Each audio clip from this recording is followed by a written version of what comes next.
The death of Honorable Johana Ng'eno, the late MP for Emurua Dikil. For the first time, Kenyans must know what happened. I have intelligence information as follows. On the fateful day after Ng'eno was dropped at Edebes, the helicopter went to fuel in Eldoret.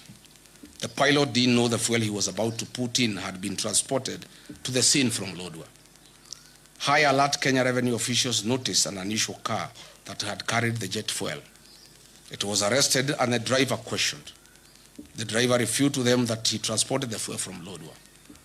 Immediately, this KRA official and the police Eldoret Airstream were instructed from Nairobi to release the driver if they cared about their lives.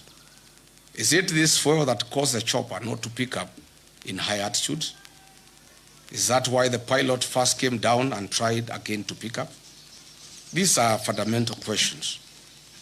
What did Kipchumba Murkomen know about the people who called this KRA officer and the police at Eldoret Airstream officials? Can KEA produce the CCTV footage at the facility on this fateful date? We are still waiting for a report on what killed Johana Ng'eno.